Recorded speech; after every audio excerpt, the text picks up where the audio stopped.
मेरी दोनों बेटियां आती होंगी, उनके आने से पहले मैं उनके खाने के लिए कुछ बना देती हूँ। सुजाता अपनी दोनों बेटियों के लिए खाना बनाना शुरू कर देती है, जिसके बाद थोड़ी ही देर में उसकी दोनों बेटियां स्कूल से आ जाती हैं। अरे अच्छा हुआ तुम दोनों आ गई। मैं तुम दोनों के लिए सब्जियां डालकर खिचड़ी बनाई है। जल्दी से हाथ मुंह धो लो और कपड़े बदल लो।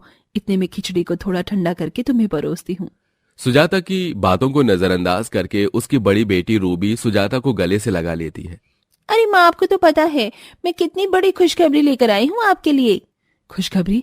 कैसी खुशखबरी, बताओ बेटा। आपकी बेटी ने 12वीं कक्षा पास कर ली है माँ, और अब वो आगे की पढ़ाई करने के लिए कनाडा जाने वाली है। उसके बाद मैं वहीं नौकरी करूंगी और आपको पैसे भिजवाती रहूंगी। अरे वाह दीदी, आपने तो आगे के बारे में भी सोच लिया। जाओ दीदी जाओ कनाडा, उसके बाद मैं भी आपके पास आऊंगी और वहीं पर जॉब करूंगी। हम दोनों जॉब करेंगे और माँ को पैसे भिजवाते रहेंगे। ये सुनते ही सुजाता बहुत खुश होती है और वो अपनी बेटी रूबी को गले से लगा लेती है और उसे आशीर्वाद देती है। ये सुनने के लिए मेरे कान तरस रहे थे। मैंने बहुत मेहनत की है तुम दोनों को पढ़ाने के लिए और तुम्हें कामयाब बनाने के लिए। माँ, मुझे आपसे एक जरूरी बात भी करनी थी। हाँ बेटी, कहो, तुम्हें क्या बात करनी है? दरअसल माँ, बात यह है कि मैं एक लड़के से प्यार करती हूँ। उसका घर और ऑफिस कनाडा में है और मैं वहीं जाकर नौकरी करूंगी और पढ़ाई भी। कनाडा? लेकिन इतनी दूर मैं तुम्हें कैसे भेज दूं बेटी? माँ, आप परेशान मत हो, वो लड़का मुझसे बहुत प्यार करता है और मेरी आगे की पढ़ाई भी वही करवाएगा। रूबी के कहने पर सुजाता अनुराग से मिलती है। अनुराग अमीर था, जिसके चलते वो अपनी बेटी की शादी अनुराग से कर देती है। परेशान मत हो माँ, मैं वहाँ नौकरी करूंगी और आपको पैसे भिजवाती रहूंगी ताकि छोटी की पढ़ाई में कोई परेशानी ना आए। कोई बात नहीं बेटी, अब शादी के बाद जब तुम नौकरी करोगी तो तुम्हें अपने ससुराल को देखना है, वही तुम्हारे लिए जरूरी है। मैं यहाँ तुम्हारी छोटी बहन की पढ़ाई खुद पूरी करवा दूंगी। सुजाता ऐसा कहकर अपनी बेटी को विदा कर देती है, जिसके बाद वो फिर से दिन रात मेहनत करती है और काम करके वो अपनी छोटी बेटी को पढ़ाती है। देखते ही देखते 2 साल और बीत जाते हैं, जिसके चलते किमी 10 से 12वीं क्लास को पास कर लेती है। आखिरकार तुमने भी अपनी 12वीं कक्षा पास कर ही ली। अम्मा, अब देखना हमारी सारी परेशानियां खत्म हो जाएंगी। ऐसे गरीबों की तरह जीना नहीं पड़ेगा। मैं शहर जाकर नौकरी करूंगी। हाँ बेटी, अब एक तू ही तो मेरी आखिरी उम्मीद है। तेरी बहन की शादी हो गई, वो भी अपनी जिंदगी में सेटल हो गई, लेकिन ये बुरे दिन हमारे तू ही खत्म करेगी। माँ, परेशान मत हो, सब ठीक हो जाएगा। 12वीं कक्षा पास करने के कुछ ही दिनों बाद किमी भी शहर चली जाती है, जहां वो जॉब करती है। वहां उसके अमीर दोस्त बन जाते हैं और वो उनकी तरह बनने के लिए अपनी सारी तनख्वाह अपने ऊपर ही उड़ाने लगती है। ओह माय गॉड, मैं बहुत ज्यादा थक गई हूँ। कल मैंने बहुत सारी शॉपिंग की। ये देखो, गुच्ची का पर्स लेकर आई हूँ और जिमी चू की सैंडल मैंने पहनी है। वैसे मुझे इसके अंदर कोई खासियत तो नजर नहीं आई।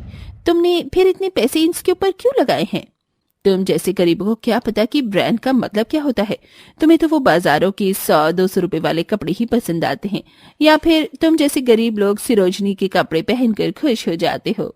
किमी ये सुनकर चुप हो जाती है। उसे ये बात एकदम से चुभ जाती है और उसी दिन अचानक उसके अकाउंट में उसकी सैलरी आ जाती है। इन लोगों ने मुझे समझ क्या रखा है। इस शनाया की बच्ची को तो मैं बताऊंगी कि असली में ब्रांड कैसे पहना जाता है। किमी अपनी सारी तनख्वाह ब्रांडेड कपड़े खरीदने में ही खर्च कर देती है। उसके ब्रांडेड कपड़ों की वजह से उसके पास उसके खर्चे के लिए भी पैसे नहीं बच पाते। कल दिखाती हूँ उस शनाया की बच्ची को कि मैं कितने अच्छे और ब्रांडेड कपड़े लेकर आई हूँ। किमी अगले दिन ही अपने ब्रांडेड कपड़े पहनकर अपने ऑफिस में पहुंच जाती है, जहां सभी लोग उसके कपड़े देखकर हैरान रह जाते हैं।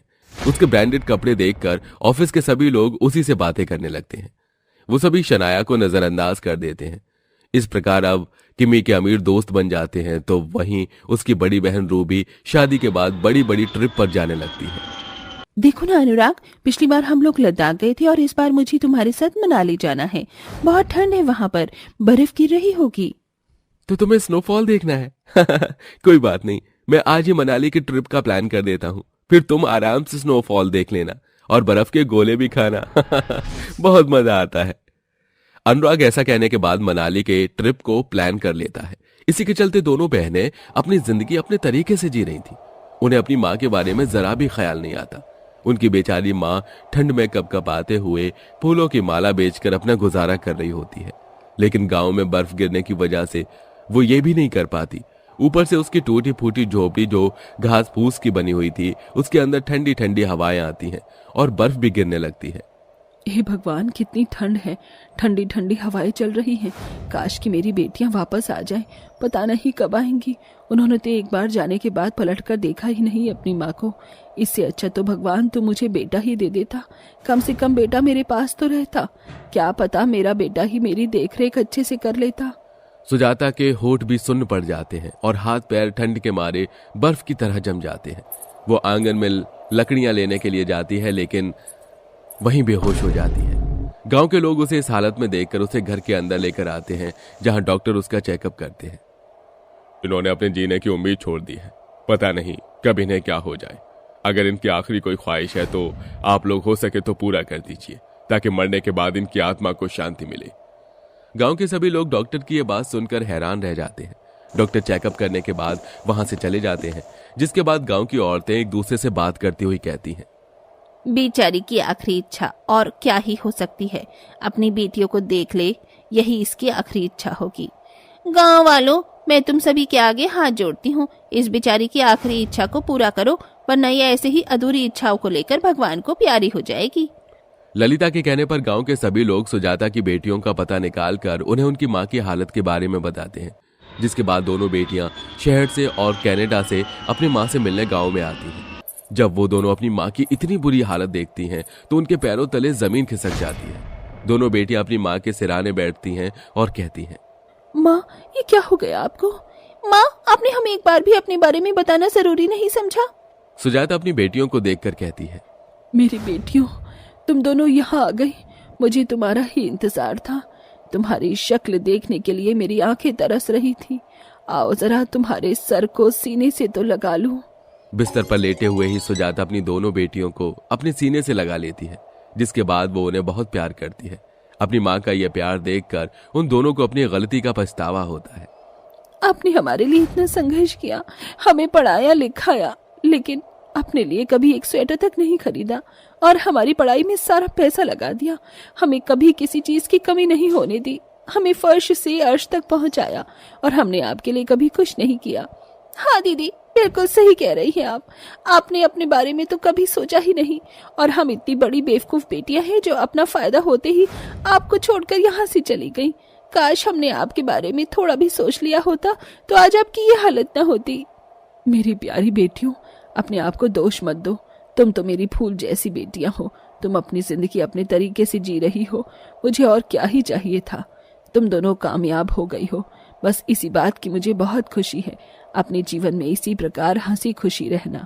सुजाता इतना कहते ही उसी समय अपने प्राण छोड़ देती है, जिसके बाद वो भगवान को प्यारी हो जाती है। किमी और रूबी दोनों फूट फूट कर रोती रह जाती हैं, जिसके बाद वो अपनी माँ का अंतिम संस्कार करती हैं।